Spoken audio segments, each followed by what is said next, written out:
Olá a todos e sejam bem-vindos ao podcast Vozes da Revolução. Eu sou a Ana Carolina e hoje eu estou aqui com a Emily Thalia, a Lohane Gomes e a Clara Camille. Nós vamos falar sobre um assunto muito importante da história, que é o fim da Revolução Francesa e a ascensão de Napoleão. Para entendermos melhor a ascensão de Napoleão, nós precisamos saber quando e onde isso aconteceu. Nossa história se passa na França entre o final do século XVIII e XIX. Pense numa França que tinha acabado de passar por uma revolução gigantesca, mas que agora estava em um período de instabilidade financeira muito grande.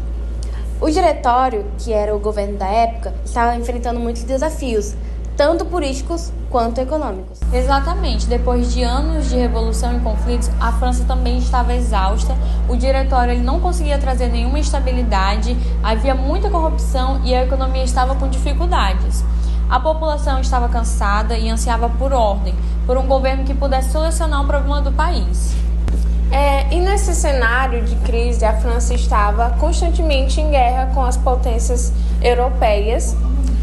E foi justamente nas campanhas militares que um jovem e talentoso general, Napoleão Bonaparte, ele começou a se destacar. Suas vitórias o fizeram um herói nacional e ele acabou ganhando uma enorme popularidade. E foi essa popularidade que o levou ao famoso golpe, certo? Precisamente, aproveitando sua fama e descontentamento geral, Napoleão, em 1799, deu um golpe de Estado, conhecido como 18 de Brumário. Esse evento marcou o fim do Diretório e o início do consulado, com Napoleão como o primeiro cônsul, concentrando o poder em suas mãos. É um ponto de virada definitivo, então, Agora que entendemos o cenário, vamos falar dos personagens e das ideias que estavam em jogo. Quais foram os nomes e as grandes forças ideológicas dessa época? Ele é, sem dúvida, a figura central, Napoleão Bonaparte. Ele não era apenas um estrategista militar brilhante, mas também um político astuto. Ele soube usar sua popularidade e ambição para se apresentar como o líder capaz de trazer a ordem e a grandeza de volta à França.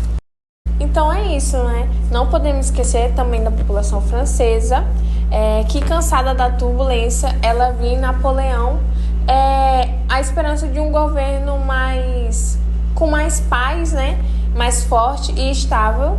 Então eles estavam dispostos a apoiar alguém que prometesse paz e prosperidade após tantos anos de agitação, que eles viveram. Sobre as ideias, é interessante notar que, embora Napoleão tenha encerrado a Revolução, ele não ignorou seus ideais. Você pode nos dar um exemplo de algum desses ideais? Tipo o princípio da igualdade de todos perante a lei, que era um pilar da Revolução. No entanto, ele priorizou a ordem e a autoridade estatal acima da liberdade individual. A sua principal ideologia era de um governo forte e centralizado, com um líder no comando. Ele acreditava que essa era a única forma de garantir a estabilidade. E também cultivou um forte sentimento de orgulho nacional entre os franceses. Esse nacionalismo ele foi uma força poderosa que uniu o povo em torno de seus projetos e, claro, o Código Napoleônico, que organizou as leis francesas e influenciou o direito de muitos países. Então podemos dizer que ele pegou as ideias da Revolução e as adaptou para seus próprios fins? Exatamente, foi uma reinterpretação estratégica. Passados séculos, qual foi o impacto duradouro desse período? Ele ainda influencia a sociedade de hoje? Qual é a sua opinião sobre isso, Camille? E na era napoleônica, embora tenha terminado a Revolução Francesa, também consolidou e espalhou muito de seus princípios fundamentais por toda a Europa.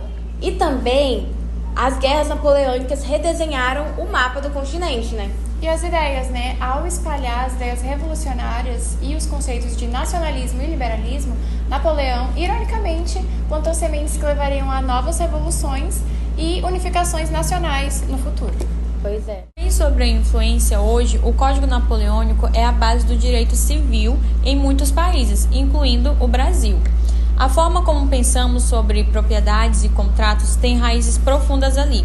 Além disso, a própria organização dos Estados modernos tem muita burocracia eficiente e tem as suas origens napoleônicas.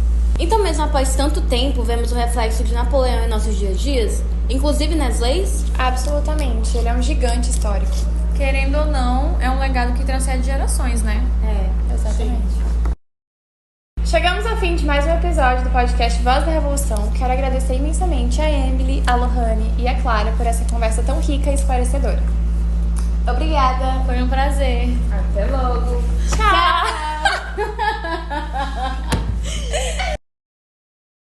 Então é isso, esperamos que essa discussão tenha ajudado a entender melhor como o fim da Revolução Francesa e a ascensão de Napoleão moldaram o mundo em que vivemos hoje. Agradecemos a sua companhia e até a próxima.